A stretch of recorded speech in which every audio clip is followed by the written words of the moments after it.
It's the Traumedy Podcast. Trauma plus comedy equals Traumedy. This week on Traumedy. Have there been any success stories of being part of the resistance? Right. And how can I be effective, from what you've learned? I mean, obviously, my job as a clown, I am on stage all the time. And my message, I'm going to say it because I really do believe, like the Bible says, love thy neighbor as thyself. And I am just coming to reality the reason we don't love our neighbors is because we do not love ourselves. Oh, yeah. What I'm doing in this trauma therapy is finally loving myself for the first time in my life. And now I do have the capacity to love my neighbor and everyone. So that's what I feel like the real work, the real activism would be to love yourself deeply and integrate your shadow, integrate those exiled parts, because then you won't project them out onto the orange overlord or ICE or anybody else. My extension of loving yourself is loving yourself so much that you tell your story and tell your beliefs and speak your authentic truth. Yes, and that's my whole job is helping people just be authentic, not afraid to be themselves. I know. And so that to me is mine to do. Like we were saying, what's mine to do? Mine is to remind people that, this is wrong and I'm going to speak up. You're listening to Traumedy, the podcast that helps you take your pain and play with it. I'm Nancy Norton. I am a former nurse, comedian, and keynote speaker about the power of humor, why we need it, how it helps us. Bring the power of humor to your next event with award-winning comedian Nancy Norton.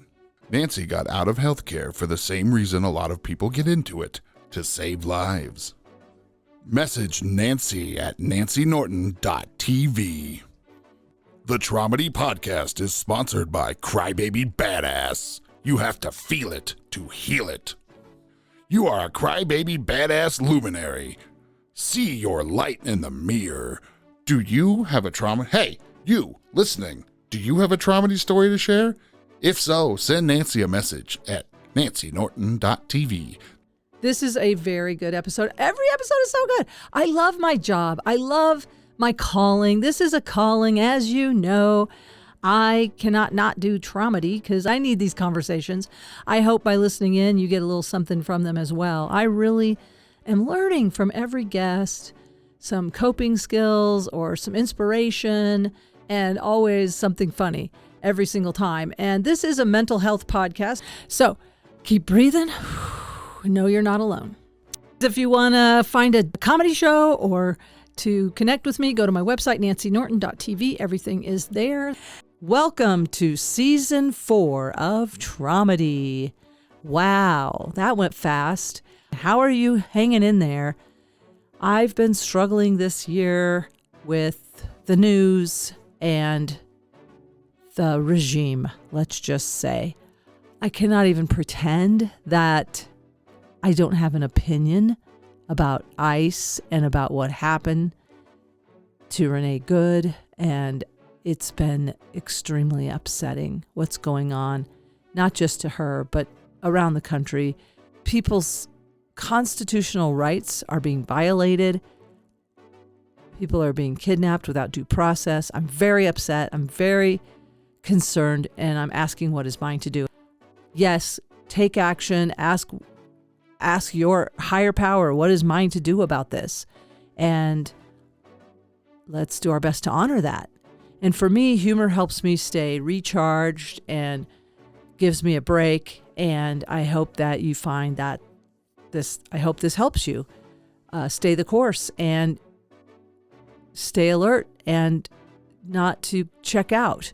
It's very tempting to just not look at what's going on in the world right now. And of course you need breaks. I heard someone else say something about working in shifts, and just know that you've got to take breaks. You've got to take care of yourself, and we have got to use our humor. Otherwise, the toxic stress hormones will kill you, and we need you. So stick around and laugh with us, and I'll see you on the other side.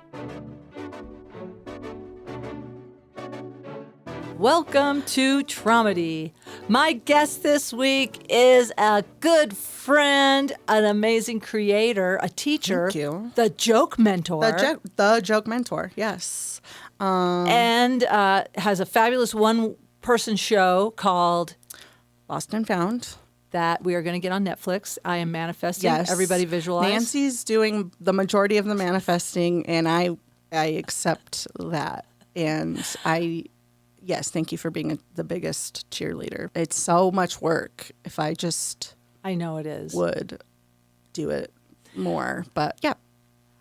I still haven't said your name. Welcome, Christie Buchele. Hi, hello, it's me. You read it. You read it on the thing. They didn't go in blindly, no description. Yeah. They can figure it. But They will here I figure am. it out. But I just want to say out of the gate right now, because I want this to be kind of the theme, is that we're creating our lives, even though there's chaos going on all around us. They're everywhere you go. We can create our lives. And I love your one-person show. I think other people need to see it. I just think it's important to get it out there. It has so many important themes. The themes that I know that I take away from it are living with a disability in a way that I don't think has been shared before, about body autonomy, especially for children with special needs, children with disabilities that end up going through surgeries they may or may not have consented for. And then the other kind of dual theme is narcissist abuse and transcending that so you can get back to your beautiful life. Here we are. Absolutely. Yeah. We're getting back to our beautiful life right now. We are trying to get back to our beautiful life, And yeah, I think those are probably the two bigger themes. And I think part of it also is taking your power back and taking back what you have lost. Lost and found. Whether it is like that bodily autonomy, whether it is from narcissistic, that's such a damaging dynamic that so many people are in. Especially when you grow up in it, you don't even know you have to even learn that it's abuse and not normal to start with, let alone trying to get everything back. And most of my show came through my doing MDMA therapy, which we've done. Yes, we do. Not together, but we should. No. That would be cool. We'll do that on an episode. Yes. Yeah. Well, we both have done that with a wonderful trauma therapist. And I was telling her last time, and I just did another session on the 23rd of December, and I was saying, look at the ripple effect that you've had. Like she's, when we heal ourselves, we heal others, and we've both brought other people to her. And just knowing that the resource, I don't understand all the ways that it works, but we do know that, for me anyway, it helps integrate these parts of ourselves that we've either exiled. A lot of people are doing parts work right now, or the shadow work, and just also the traumas that we've buttoned down and put away in a compartment and have kind of been running our lives around them. Right. And these survival traits. So anyway, it's amazing work. I feel like it's like a few years of therapy in a one-day session. Yeah, I always think because with integration, it's about like a 3-week process usually, but I think it's like 3 years of therapy in 30 days is what I like to tell people. And the medicine is what, the therapy does the work. The medicine just allows your brain to, or makes it so that your brain will not disassociate, so that the therapy can do the work. So that you don't have those blocks and they're compartmentalized. Because our brains are so good at trying to keep us safe. And they've learned to disassociate around pain. And dissociate. Sorry, somebody recently corrected me and was like, "Oh, really?" So was it disassociate versus dissociate? Yeah, I say dissociate, but I hear a lot of people say disassociate. Well, it's not disassociate; it's dissociate. Anyways, our brains are so good at that. Yeah, and then and compartmentalizing too. I mean, maybe those are one. I think it's kind of the same thing. Distancing. Yeah, and then that survival, so much of my recovery work is about unlearning those survival traits that are no longer serving us. So that's the thing. These dissociations, compartmentalizations, whatever they are, they served us at a time when we were vulnerable and we powerless and we were trapped with our family of origin. We were too young to leave. Yeah. And I mean, now it's like, okay, I have a choice. And you start seeing how they damage relationships. So I'm loving, like you and I are both talking about this lately, how we want to build relationships with, especially with females. Yes. Right now, I identify as a she, they, but I'm definitely a female, and I'm definitely into the divine feminine energy of the universe. And I mean, I like the masculine energy too. I take, as you know, estrogen and testosterone for balance. But yeah, that we want to build friendships and sort of community with women. Yeah. I mean, I think that I'm just learning to decenter men. And that's probably been the biggest thing that I didn't even know was a thing, and I didn't even realize. We're going to talk about history today, but I went to school for a history major, and it did not occur to me, like, how much we're talking about men. Like, it really didn't. Oh, I know. And even this country has never had a female president. Like, the fact that it is a patriarchy, you know it, you hear about it, but then when you really get it, like, wait a second. Yeah. But that goes all the way down to just like your day-to-day life. And it's so weird because I had certain aspects of, like, we're not thinking about the traditional gender norms just because my parents were divorced. So I was raised by my dad mostly. And so that part felt like not traditional gender norms all the time. But then there's still, we would be considered, I think, just like a military family or people who are like very patriotic. And that is all based in, nationalism is kind of based in patriarchy a lot of the time. So we do. The patriarchal model of us versus them and the protector. Yes. And we got to keep out the enemy, and we got to watch our back, and we got to, It's a lot. It is interesting. I've been saying in my act a lot about I've tried to bring this country back together again. It's not going well. And then I do talk. I mean, sometimes I think I'm not going to do this anymore. But I say, I am a vegetarian. I march for peace. But if the shit goes down, I'll be hiding behind my brother's gun safe, eating a squirrel. And that, I feel like it's a way of unifying people. Like, okay, we need the protectors, we need the nurturers. And I think to some degree that's true, but I don't think at this point in my life I will be going to my brother's house hiding behind the gun safe. Yeah. I don't know. Never say never. If the Civil War breaks out, will we go, like you're talking about, your dad's got this house kind of off the grid. Yeah, he built a house off grid when Biden became president so that he could Denver also grew an amazing amount. This is where we're from. We're from Colorado, and that is it was a cow town, and it has grown to a level that if that's not what you want, like it was a harsh, big change. So I think part of him was just like, I want to be not around so many people, not traffic, that kind of thing.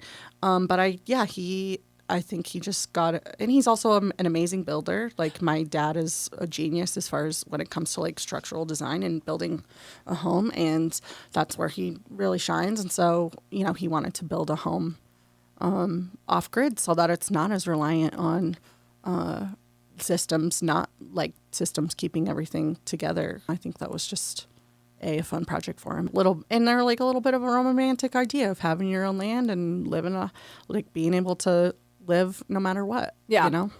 But lately, you and I were just talking yesterday at length, since your dad is politically opposite you, is that a place where you would feel safe or want to go to seek refuge now if, I don't know, the Civil War broke out? Like, that's, because we're all kind of, I'm looking at moving out of the country or moving into also a place like that.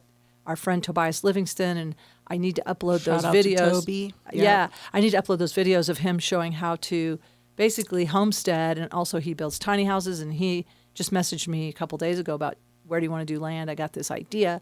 So I'm looking at all these ideas about for sure whether I need to leave the country, A, B, find a place off the grid, or do a little of both, just having escape plans. So what's going up for you now after talking with your dad?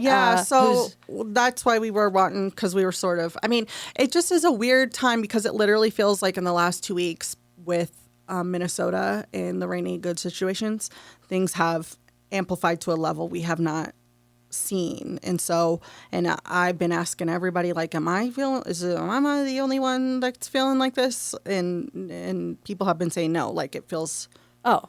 Absolutely. You can tell by the reels. I've been doom scrolling for hours, and I've got to break this habit. Yeah. I am trying to see, okay, what is mine to do? And that's what we were going to talk about a little bit. Like, I do this bit, where I'm reading World War II novels right now because I want to be prepared and I want to be part of the resistance. Yeah. And then you were sharing with me about another person. But so I brought up two subjects. One, at least two. But one is about your dad. Yeah. How you here you are, a very educated. You studied history. That was your specialty. I'm a licensed teacher in the state of Colorado to teach secondary history, like middle school and high school history. You're very knowledgeable, and you have pieces of that are beautiful in your play, which we won't go into right now. But I mean, I love that scene that you talk about from World War II. That was my it's not even World War II. Like, it's World War I. It was World War I, but World War I is just World War II. They just had an intermission. It's not. There's nothing different. They are the same. Like, they all lead. Like, I'm so interested in what leads to the rise of fascism, right? So it's not even like, once it's here, it's like now it's not as interesting to even study. I'm looking at, like, I know a decade before, and I've been watching this for. Since I was 15 on a Tuesday on September 11th. So, so you've been seeing patterns. Yeah. So, and it's been an interesting, and I remember at that time, I don't even know if I had an opinion on George Bush or Gore. That didn't really, we weren't people who talked about that stuff a lot. And then and you were pretty young. I mean, I was 15. I was 15, and then I do remember the next year when we were when I was 6, or I might have been 16. I can't remember. But anyways, I just remember the next year we had a blizzard here in Colorado, right when they did shock and awe. So we were locked in the house, kind of like COVID style. Like, literally, it was like the worst snow I remember ever having in Colorado in my life, and we literally had a week off from snow and then a week off for spring break. It was like the exact same time. And I just remember us watching the bombs fall. Like, they televised it to us and thinking, like, oh no. So, and there were no weapons of mass destruction. There were no, And Osama bin Laden didn't even live in Iraq. No. There was so much going on right then. Right. Cheney pulling the strings. People were in a trauma response. They really were in a trauma. Like, even our government was in a trauma response as far as the right to use force. It was just like the Gulf of Tonkin resolution. I mean, unless you believe the people that say that our government orchestrated the whole thing. Sure. I mean, and I have to say, I have seen a lot of the footage of those buildings collapsing, and I am not typically a conspiracy. I don't think it was Congress that did it. I'm saying the people who voted to give him power to take whatever means necessary when it comes to terrorists, which is already a concept and not a measurable thing, that has been in effect since the week of 9/11. Essentially, there was only one woman who said no, and she got death threats, and she saw where it was going, which was that we're giving the president too much power. Yeah. So, wow. So ever since then, you've been sort of watching these patterns because of just who you are. You've always been curious and probably studied. Yeah, I've always been autistic, I think. I'm figuring it out. Yeah. I think I really am. Even if you haven't been tested, you are seeing... tested. I mean, I'm just... You're starting to... I can't even It's starting to make sense. now. It's starting to make sense that you're on the spectrum and that you hyper-focus on things. Is that what the piece of it is? I think it is. I just will see patterns immediately, and I will... but I'm just constantly... And part of it could also be a trauma response. You're scanning for patterns for safety, but I do think my brain just does that... Okay. Automatically, So bringing us to current here, the thing I was curious about with your dad, when you think strategies or with your history of knowing some resistance people, so what kind of that's why, because you were asking, because you were like, what do people do? And that's why we kind of got on this, is because I don't think that my job is going to be to run and hide. My car, even if I wanted to go to my dad's house, my car does not even I need a new will head not gasket, make it that far. so it doesn't even. And then you're talking about your legs can't run. I can't run. Like, mine to do is to speak up until they kill me, really. I mean, that's how I'm trying to get comfortable with that situation, because I think that is the choice. I mean, you don't have as many options. I just don't feel like I have these options to run and hide and like try to survive, nor the will, honestly. I love your joke that you told me about. Okay, thinking about getting a gun. Like, I will say, I have my son, I've always said I don't want any guns in this house ever. And now, before he turned 21, he got his concealed carry, and as far as I know, he doesn't have a gun, but I'm open to negotiating that now. Yeah. I know I should never have a gun because I'm impulsive. I have ADHD, and that is like, I don't trust where I'm going to shoot that. I can't text correctly. I can't put my thumb on the right letter or the foot on the right step, or I spill my drinks all the time. So that being for me, not buying a gun. And I think I'm just sensory-wise, I'm too jumpy. You shouldn't be having a gun if you're kind of a jumpy person. But you said you're thinking about getting a gun. So I was like, the joke is I was thinking about getting it. And I really do. I'm like, God, it just seems like I don't know what to do at this point. And so I was saying, the joke is that it's time liberals, it's time for liberals to get guns. It's time. We got to do it. Don't say it too loud or excited around your Republican family, though, because they'll get too jazzed about it. Like, if I mentioned it around my dad, he would go, oh, awesome. Yeah, let's go to the gun range. We can practice shooting. And then I would have to be like, oh, we don't have to practice. I don't need to practice my aim. I know where my mouth is. I've been laughing about that for 3 days. Because it's true. I think if I got a gun, it would just to have that single bullet so that... Just to have control. Yeah. So, I get that. If they're coming to beat down your door. I mean, I don't want to go into I don't want to go into a concentration camp and survive. I'm like, nope, even like you were saying, let's just do a scratch. Let's start over. Like, reincarnate, because we believe in reincarnation. Yeah. I get it. Well, I mean, we are definitely not encouraging people to eat a bullet. However, it's a normal thought. Like, one of the biggest laughs I got recently was at, and it was a one-time thing. I wasn't a bit I'd been working on or anything. It was just a free-flowing thought about, I don't remember what the whole premise was, but it was in front of Benny Feldman's audience, who are typically neurodivergent. He has Tourette's, and a lot of steampunk folks in the audience, I'm going to say that, and a lot of non-binary folks like me I saw, and I just really felt... Oh my God, I felt so like I vibed with this audience. Yeah, that's cool. Which probably tells me I also need to get tested. But the point is, I was just saying, I don't know, or maybe just walk into the woods in the winter and curl around a trunk of a tree. And that popped. And I'm like, yes, okay, so that means other people are also like, plan A, somehow we start the revolution and things get better. B, we take up arms, we protect, I don't know, or leave the country. Or we just reincarnate. So we have fight, flight, freeze, and fawn. And I choose death. Well, there's faint. So faint is this close to death, right? Yeah. Yeah. So faint, a long faint. It's a faint. Is that faint? Faint's one of the F's. Oh, okay. Yeah. That is like a freeze, really, isn't it? Or is that a different one? No, faint is actually fainting. Like, it's actually unconscious. Yeah. Like, freeze is you're still in there, but you're sort of way back inside. See, I do this is another joke I've been doing, but I call it frozen, which is actually just it's Disney adult. It's in a Disney adult. You're constantly looking back, going, where could we have done this? But like, why? How do we get here? Why is this? If we could just go back to my child, we can go back and change it, right? But it really took me until I did our drama therapy to hit that, like, oh, you're never going to be able to go back and fix it. And it actually didn't occur to me until I was 35. Well, but maybe there is something in reincarnation, because I often think when I'm small again, or when I'm young again, and then I really have to remind myself, oh, wait, this is it, Nance. Yep. At least in this incarnation, these bags are saying this is it. Yeah.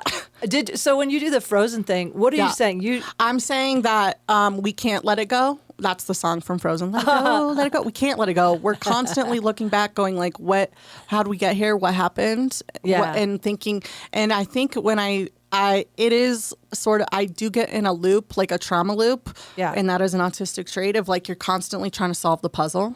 Yeah. And you're trying to solve it. Like, how did we get here? What went wrong? Yeah.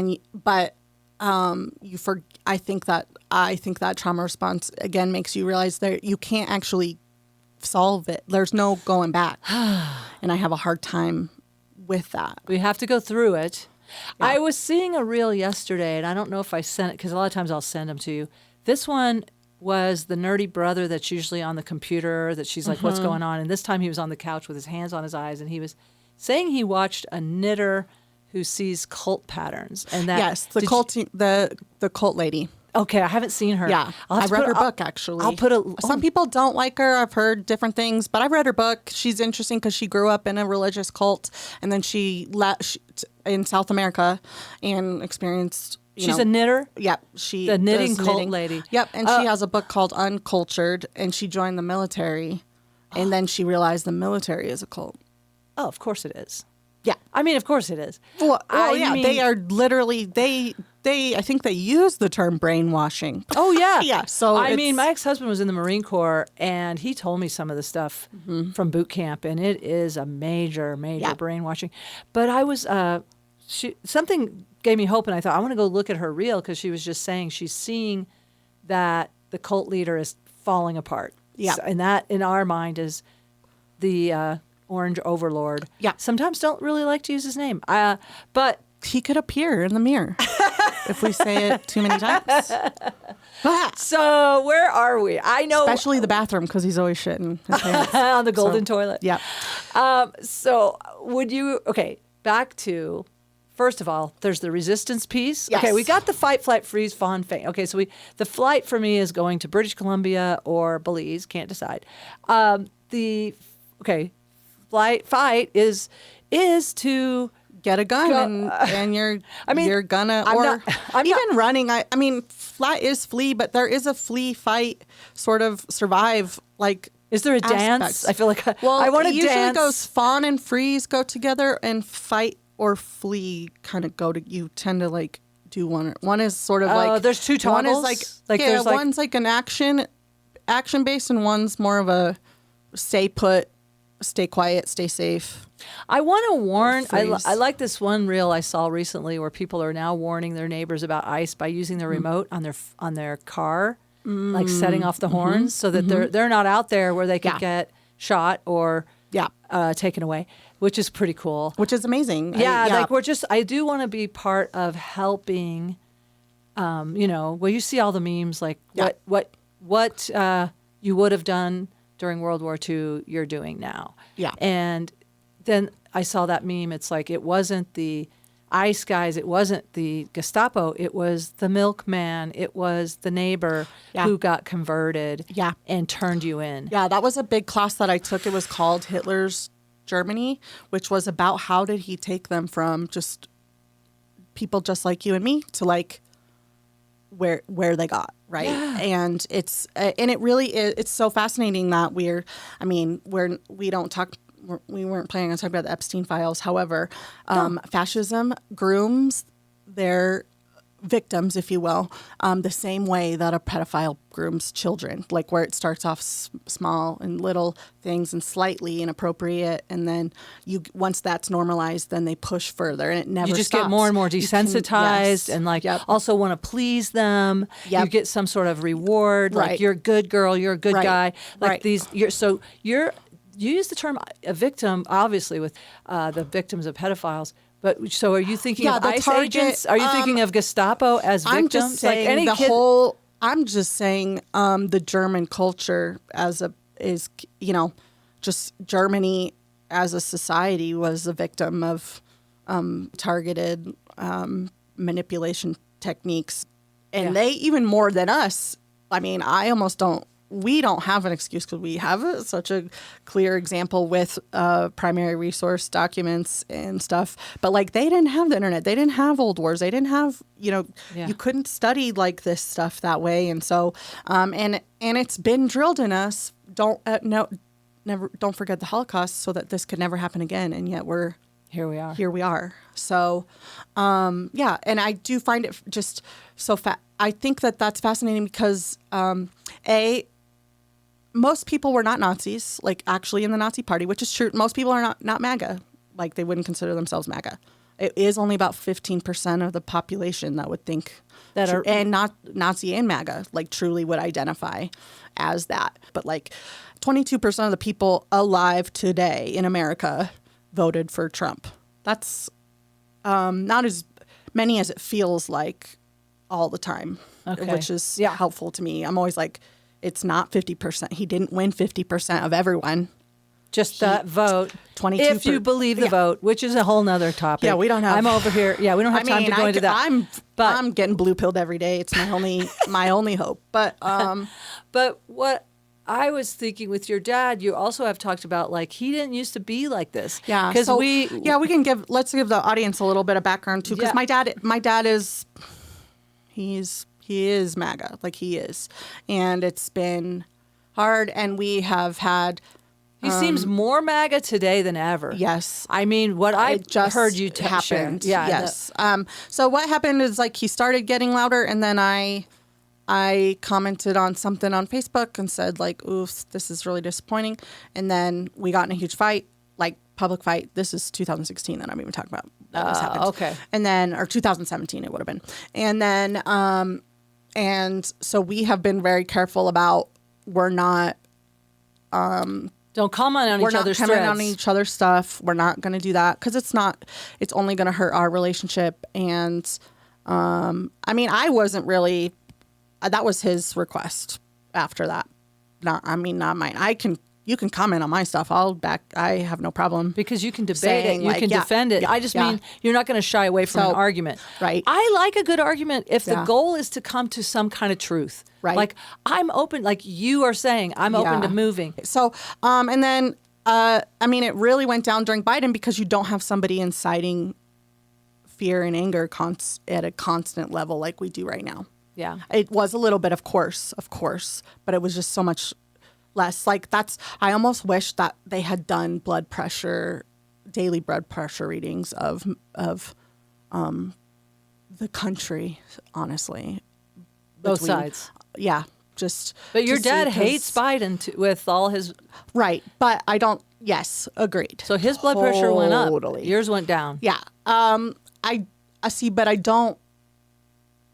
Yes, maybe. But I think that there was a concerted effort to not give Trump the mic for a while, even especially with Fox News getting in so much trouble for supporting his big lie and them having to pay someone money. Yeah. And that was when it was the best, when they were almost ready to start being like, hey, maybe we shouldn't just blindly, go this route. And then,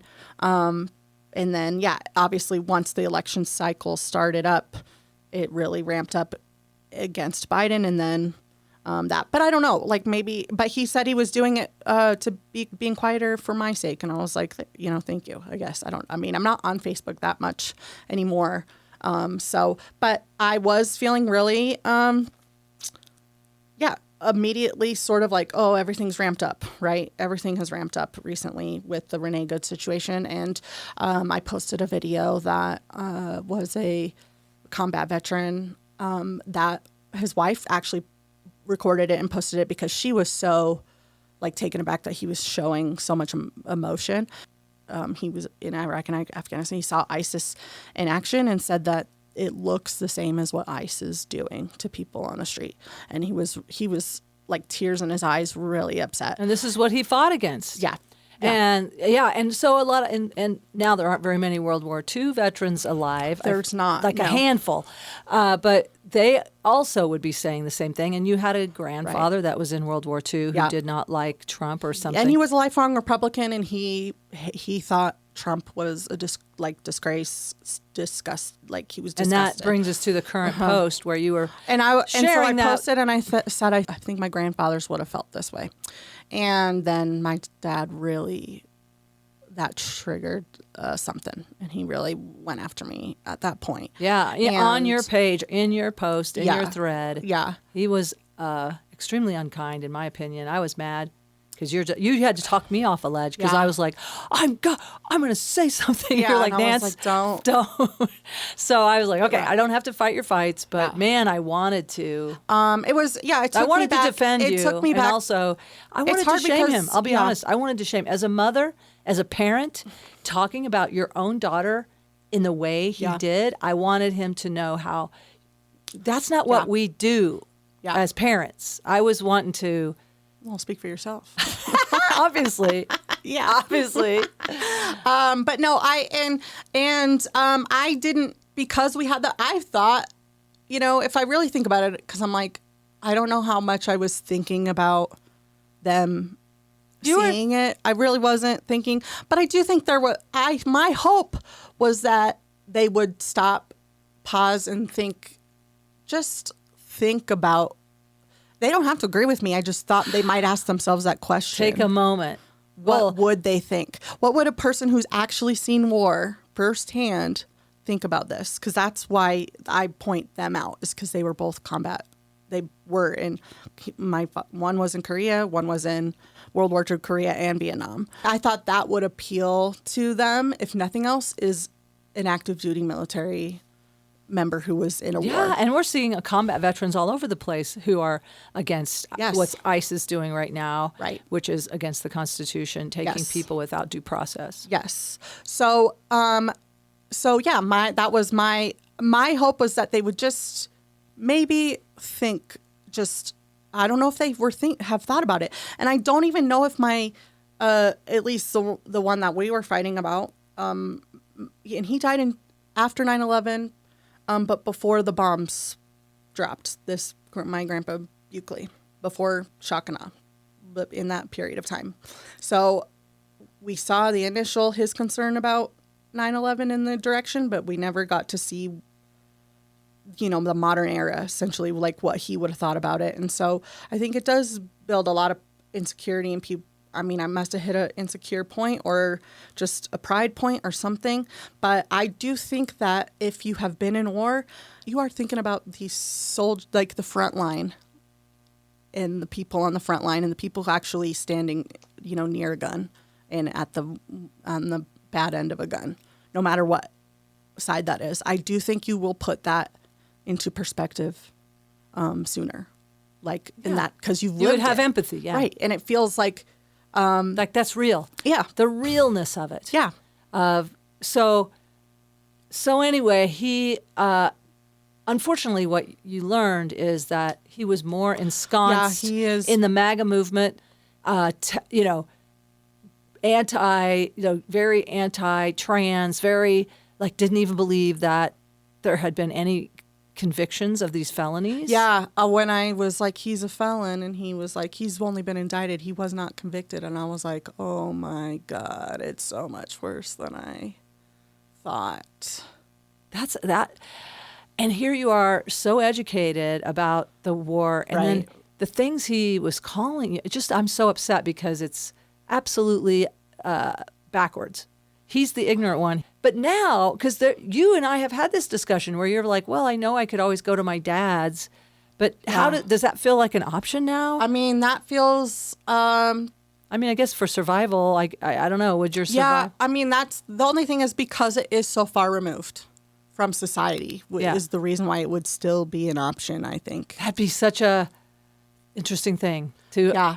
But it's really tough. It's really tough because once fascism comes in and people have to start turning you over to stay safe themselves, you don't know.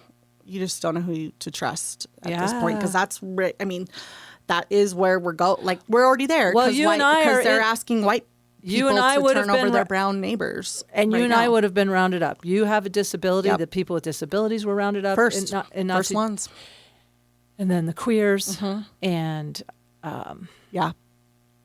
Yeah. And the yeah, Jews.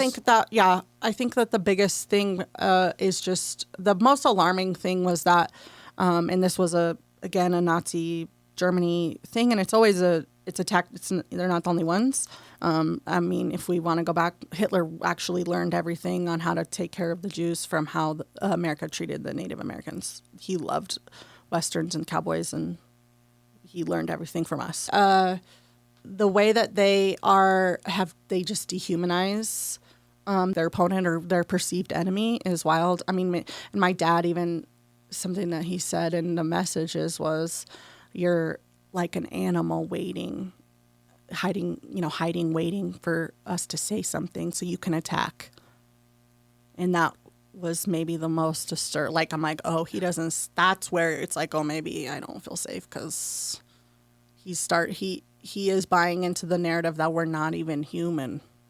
Yeah, that's scary for your yeah. dad to put Yeah. that label on you. You're like an animal. Yeah.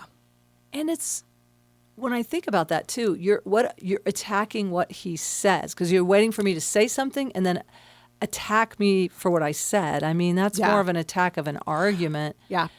And he attacked me. I think he knows he cannot win a real argument with you. I mean, I Yeah, did notice that too he powerful. ignored. Yeah, but No, knowledge is power. yeah. Christy, knowledge is power, and Yeah. you have more knowledge. On this topic, I for sure do. And also even about your grandpa, where he was like, "Oh, grandpa, on your other side, your maternal he grandpa." was saying that he wasn't in World War II, and I was like, yes, he was, and I had to show him his headstone that said it, and I was like, Yeah, and then I never saw him say anything. But Yeah. anyway, you're saying, well, he doesn't know he's racist, but he definitely knows he's homophobic and he's transphobic, or I don't even know if the word's phobic. Is phobic not the same as hate? What's the word for hate? It is phobic, though. He is afraid. He won't say that, but they just don't, like the thing that when we talked 2 days ago for 2 hours, I was screaming outside of a coffee shop on my phone. But the thing that I kept asking was, do you know a trans person? Do you know, who was the other? Oh, it was a Muslim. You were like, do you know a Muslim? I said, do you know Muslim? Because he's talking about Obama Yep. as wanting to let the Muslims take over. And Yes, it's like, he let not all in- Muslims are trying to take over. There are Right. extremists in any religion, of Right. course. But Right. oh my gosh. So Do you know how hard me and my dad have never even left the state. Do you know how hard it is to leave the country? Do you know how badly you want to be in America and how much you love America to want to come to America? Like, that is so hard. it's very, yep. Yeah. It's a not an easy journey. Yes. Well, was there ever a laugh? Like, do your dad and you laugh together? Do you guys ever laugh together? Was there ever a shared laugh or anything? Back to the traumedy theme, was there anything that helped you with your dad that you could laugh together about or laugh at yourselves? Or, I don't know. Is that a thing with your dad? Does he have a sense of humor? I think that he used. I feel like he used to, and then things are angry. It's constant anger. I don't even remember what it was. I don't think that we're like a super funny family. We are German as hell, and but that's just not part of it. yeah. Okay. I mean, it wasn't. But you yeah. laughed with me about it, so that was good. Sure. I mean, you did. And I mean, we got we were best friends. Me and my dad were best friends. We were, and I would go tell him anything. I could be honest tell him anything, and we knew each other really well back in the day. And now I'm frustrated because it's like I felt like I was encouraged to go to college. Yeah. And like get an education, and now that has made me the enemy. And he even said like I was, pretty much radicalized in the liberal hotbed of Greeley, Colorado, the most Big ag. conservative place. They wanted to secede from Colorado and join Wyoming because they don't want to be too liberal. And yet I went to the most You went to an ag school. I went to this like cowtown school, and he's saying, and I'm like, no, I just learned other perspectives other than my own. Yeah. And comedy, because we know so many different perspectives, again, makes you know up close and personal. And that's the part that I always love. That's why I even went, because I'm not a good student, actually, which is hilarious. I'm a great teacher, terrible student. The only reason I could go is because it was just listening to stories. And I love the actual everyday person. I don't want to hear about George Washington. I want to hear about the individual soldier. I love that stuff. I want to hear about their day-to-day thing. And I do think that's why social media is so fascinating, is because we are able to get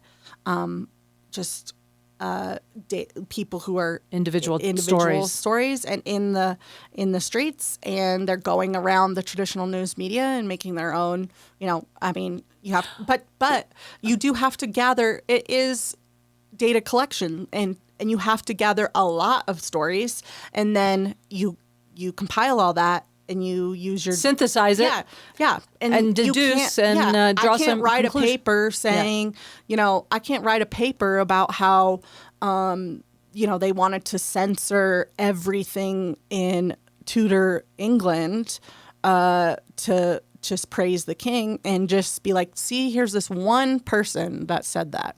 Yeah. And just call that a whole paper. It's like you have to have, primary. I want to be like primary resource document after primary resource document after primary resource document. Like, it has to be, they were there. Yeah, evidence based. Yeah. Okay, thinking about you being a teacher, remember joke mentor. So I'm just going to ask you right now, is there anything in that conversation with your dad that you could, is there a fresh bit coming about that conversation? Yeah. That so wants there's to, a couple, a little trauma. I was already working on something, but this is obviously going to just go into it a little bit further. But I was saying that I miss when Republicans were autistic, because they were so the Constitution, whatever the Constitution says. And I think there's nothing more autistic than somebody who's like, sorry, the paper says we can't do it. The letter of the law versus the spirit of the law. Yes. The letter of the law. This is the rigidity of it.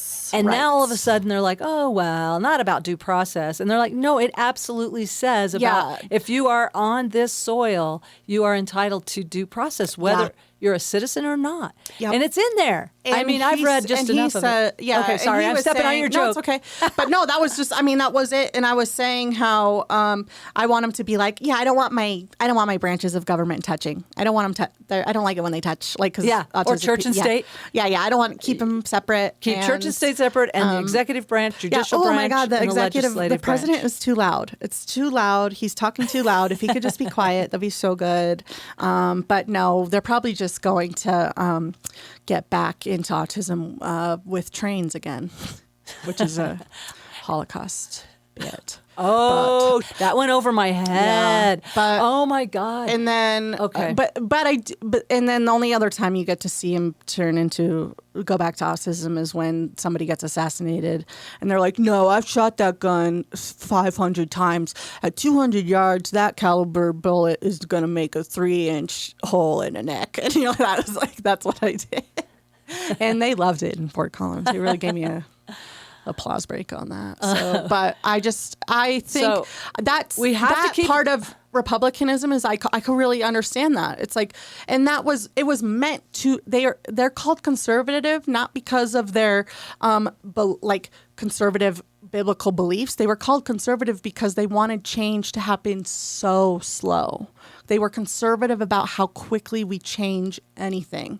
And they wanted all those checks and balances to come into play in order to not have a volatile government. And our government was designed to move slowly so that we're not constantly pendulum swinging and with the economy and doing that. Conservative means they are conservative for government overreach. They think they want to keep government small, and that's what that traditionally. Ironically, as they're stepping into women's body autonomy, and they were so good until really the Baptists really got into it to really make this a theocracy. Until then, they were so good about separation of church and state, and then Christian nationalism is awful. Is really bad. And those two things just don't even go. So this is what I was thinking when I was in the elevator leaving today. I was just thinking, I'm not religious anymore. I don't believe in the Bible. However, people are these people are quoting the Bible, and so I'm thinking, I feel more religious because you guys are doing this over man-made borders, rules, laws. Nothing to do with the spirit of Jesus. Yeah, but these are all man-made. And your Bible, your book says right there, anything man does is drenched in sin and imperfect. And you are more interested in defending this man-made construct of our borders or our country or our flag than you are about a God-made person. Yeah. And our gender is a social if that's what you believe. Gender's social construct. Yeah. That Well, is God, man-made. I really tried to explain the difference between sex and gender, and that was To your dad. that was too big. That was too big. Man, so, the message here is even with someone you know so well, who you love, you could not move him an inch. And in fact, it seems like he just dug his heels in deeper from what I heard. Yeah. And also you ended up getting more information than maybe you wanted. Oh, God. Because it's like, dang it. That now I can't Yeah, even pretend. I know. That's now what I can't we were even talking have about, the like, illusion that my dad. My best trauma response is hope, and our trauma therapist has told us is that when your needs are not met as a child, you get so good at hoping and seeing people for the potential that hopefully they will care. Hopefully they will show up for me. Hopefully it will be different. And you get so good at that muscle that you're able to see the potential in literally anything. And it makes me a great teacher. I'll give him that. Yeah. I'm a great teacher because I see the potential in all of everybody. your- And I'm thinking, like, I'm always looking at where's the next step. What's the next step to improve to get them? Small step. Don't think about the end goal. Like, what's the next thing? What do they need to work on? And it makes me a great teacher. I pick terrible romantic partners. Or having a good boundary of like, that person's not for me. Yeah. That's where I am right now. Of course, I'm in a different place in I my can't life. have that boundary either. I'm like, oh, they don't like me. I can just slowly change it. Now, that being said, what about being part of the resistance? Like, you had a story regarding being part of the resistance. I would love to hear, have there been any success stories of being part of the resistance? Right. And how can I be effective? Like, from what you've learned, obviously my job as a clown, I am on stage all the time. And my message, and I'm going to tell you what my message is, and I know you already know it, but I'm going to say it because I really do believe, like the Bible says, love thy neighbor as thyself. And I am just coming to reality like, the reason we don't love our neighbor is because we do not love ourselves. Oh, yeah. And so if we really did work, what I'm doing in this trauma therapy is finally loving myself for the first time in my life. And now I do have the capacity to love my neighbor and everyone. So that's what I feel like the real work, the real activism would be to love yourself deeply and integrate your shadow, integrate those exiled parts, because then you won't project them out onto the orange overlord or ICE or anybody else. My extension of loving yourself is loving yourself so much that you tell your story and tell your beliefs and tell your stuff. Speak your authentic truth. Yes. And that's like my whole job is helping people just be authentic and be not afraid to be themselves. I know. Right? And so that to me is mine to do. Like we were saying, what's mine to do? Mine is to, say things and remind people that, this is wrong and I'm going to speak up. I'm not going to be at the protest because if shit goes down, I can't run. I can't get away. Yeah. But like I am here to remind people that like this is not okay. Do not let them desensitize you to this violence. Like this is not patriotic. This is not that. Like my job is to go, we've seen this before. Please listen. Like that is my job. Right. Okay. So, and you asked me like when,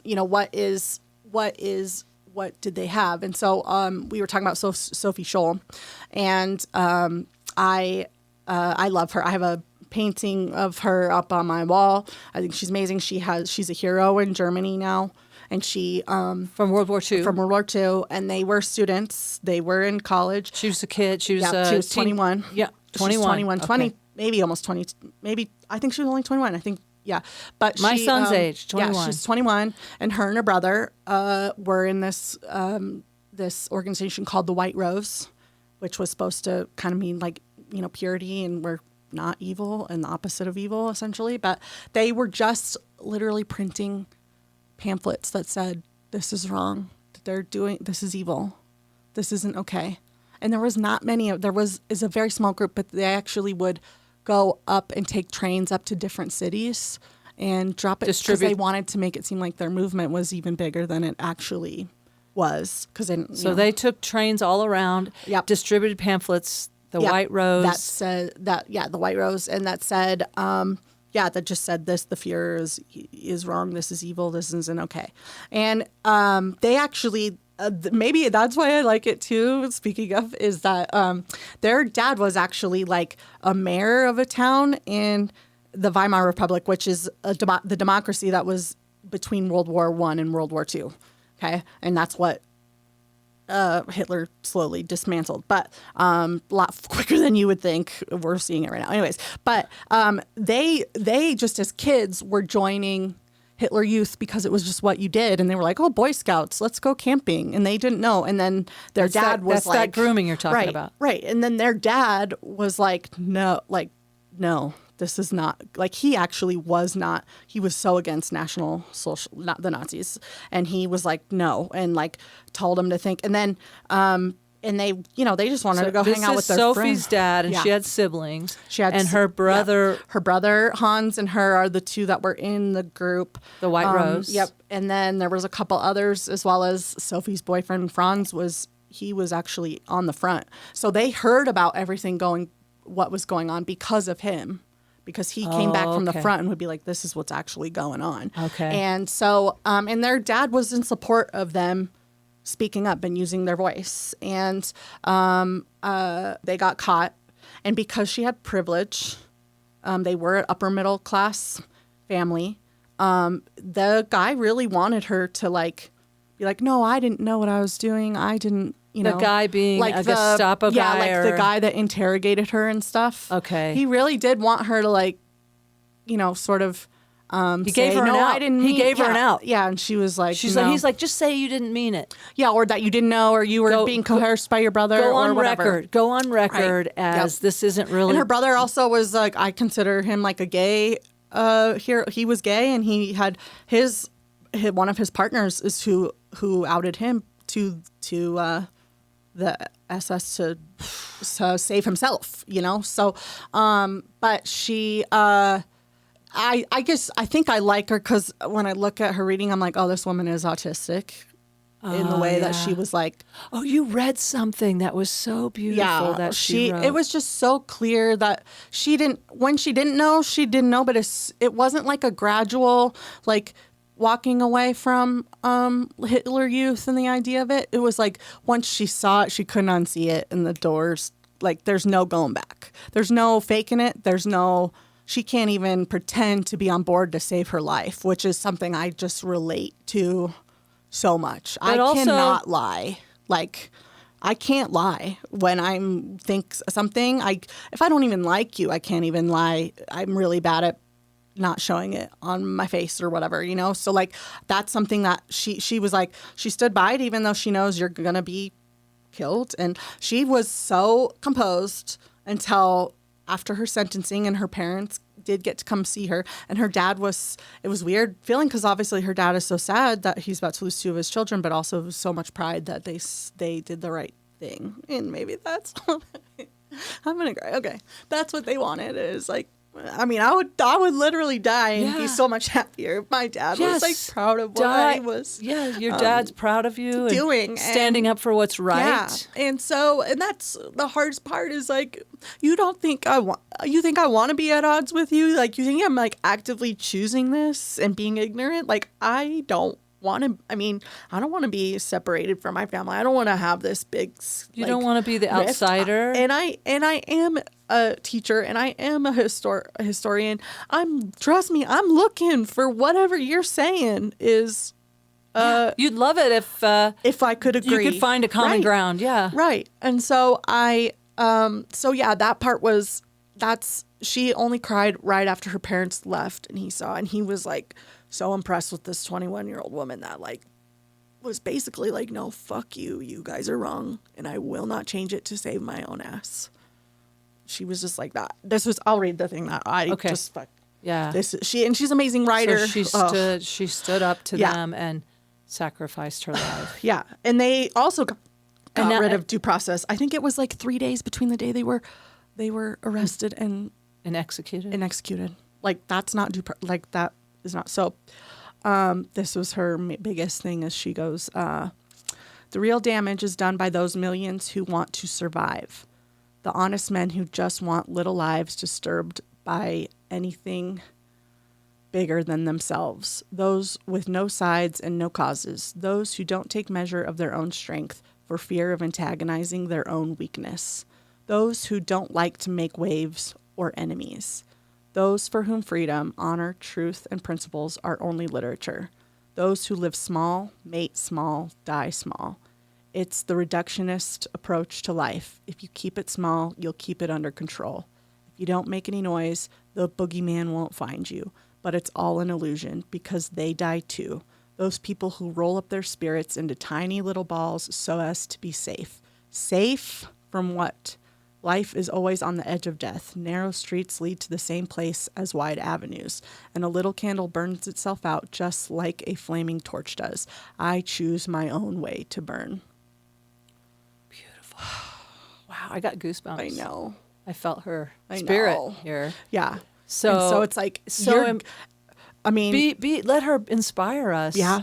to stand up for what is right, whatever our role is. Yeah. To be on And the they can right side they of can history, say that they're to trust your conscience. extremists. They can say that that's just. They labeled Renee Good a terrorist. Yeah. Because they passed. Because that's what it even goes back to 9/11. It's like you can use appropriate force against a terrorist. She was executed, and now she is a hero in Germany. Yeah, there's like schools named after her. There's different stuff named after her, and yeah, and it's just, they were already going down by this time. It was like near the end. So it's like the sad part is like, does she even need? But I think, yeah, she has impact. Much prouder, even till today, to even just look at, what she does and stuff. And it might even have bigger impact on this situation than others for people who do know who that is and do study this kind of thing. But this is totally my ADHD is gonna kick in. But this was the other fascinating thing that I found out, which is so interesting. The guy that was that operated the guillotine that killed her. He dropped the guillotine on thousands of people, but then once they did the Nuremberg trials, he also dropped it on 159 Nazis. Oh. And then in the 70s, he Wait, spoke out. after Nuremberg trials, Yes, the people so that were found guilty. He killed them. He operated the guillotine for them. Whoa. Yeah, and then he still came out in like the 70s and spoke out against the death penalty, even though I was like, what? That guy. I was just trying to imagine his nightmares. Yeah. Yeah, his nightmares got to be awful. But I also just think about the people who, since this is a trauma thing, I do look at. I look at everything. I'm not looking at like good and evil. I am looking at what are people doing, like what people are afraid, and they are doing what they do to survive. Yeah. Whether they are trying to survive, have their belief system survive this, if they are trying to have their actual life survive this, their livelihood survive this. This is all a trauma response, all of it. And I just think because we got into like the fact that there are so many brown people that are on ice and being ice, and you see it that's every harder. And Yeah. But I also think of it as like. I look at it as like there was also a lot of slaves that fought for the South. And it's like when you have disenfranchised a group, they don't have the luxury of taking a stand the way that we do as white people with privilege. They are here they are making a choice to survive. Not that they don't really believe in what they're doing, but like they have less to work with as far as like what we're doing. And I wouldn't have any allegiance to any country that treats me as a second-class citizen anyways. Like, why would you got to just survive? But I am looking at everything as, again, I'm not saying you're a bad person, and that's the hard part, is that my dad is saying you're a bad person. That's wrong. You're evil. And I'm not even looking at him like you're evil. I'm going, oh, you are scared. What is your trauma? I'm literally going, what's your trauma response? You're afraid you're going to lose everything that you have to people of color. They truly believe they're in danger. And that's how fascism wins, is they hit your amygdala constantly. They're flooding your amygdala with fear, threat, demagoguery, and then you literally cognitively cannot think about empathy or it takes your frontal lobe offline. Yeah, you go into fight, flight, freeze, fawn. Yeah, so you're not operating with critical that's why thinking. I'm like, I'm not looking at my dad like, oh, you're an awful person. I'm thinking you are in a trauma. You are consuming media that's putting you in a constant trauma response. Yeah, and it's. So the best, I'm sorry, what were you going to say? I think that the best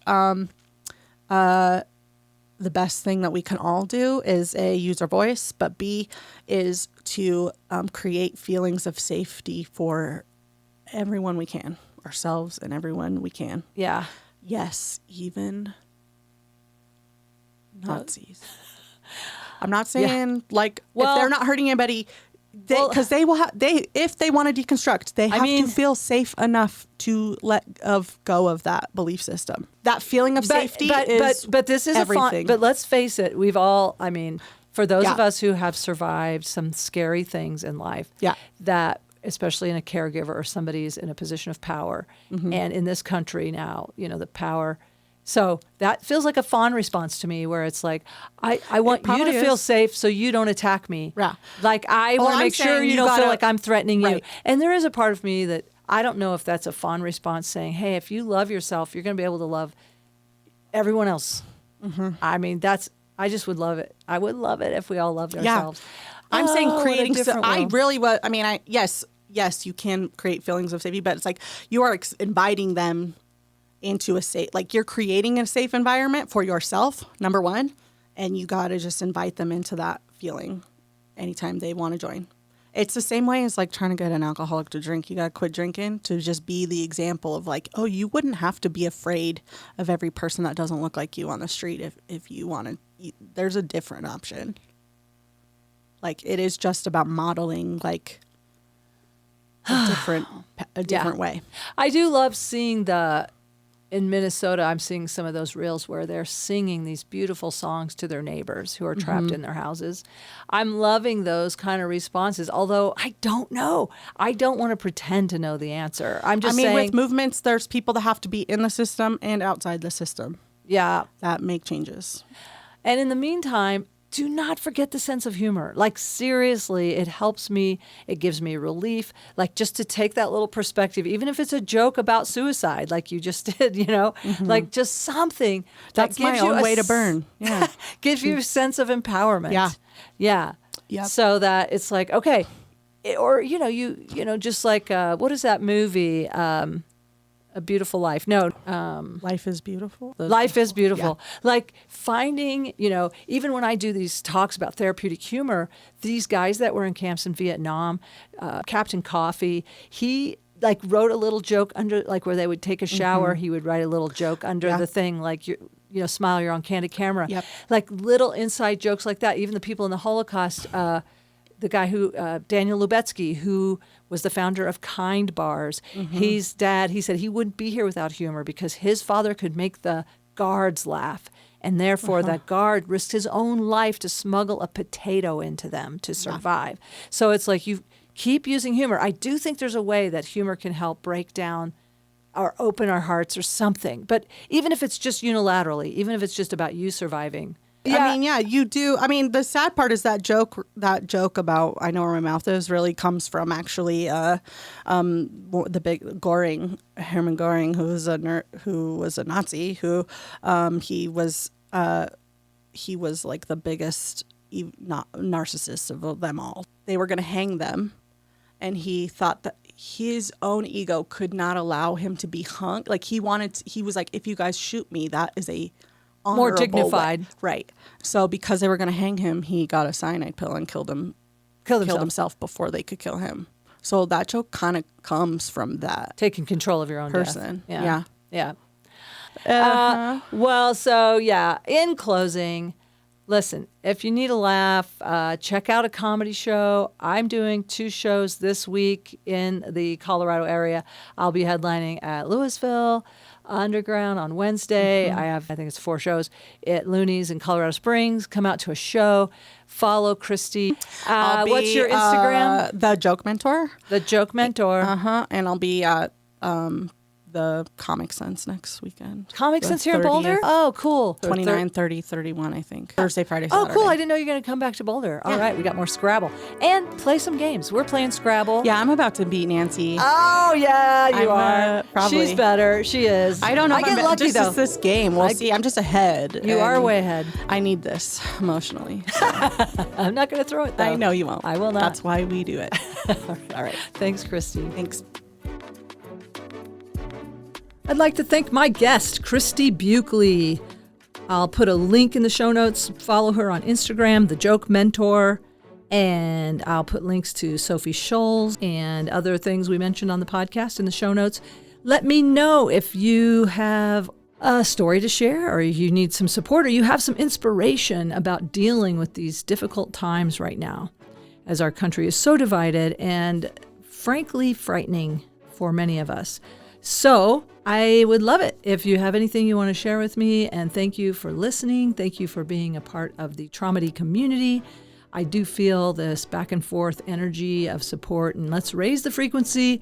I know, I think this episode, I get that it was a little intense, but it's intense right now. I can't pretend. And yes, I really am thinking about all different kinds of things like, okay, I got to raise the frequency with laughter, but also keep my passport active. Do I want to go to Belize? Do I want to go to British Columbia? What are you doing? How are you coping? Let me know. And I mean, God, I have to laugh or really, it's overwhelming. And it's okay to cry. It's okay to get angry. There is justified rage right now. And so let your feelings move is all I'm trying to say is don't let them get stuck. I think humor is one of the best ways to acknowledge some of the hardest feelings and let them move. So remember, no matter what, keep laughing.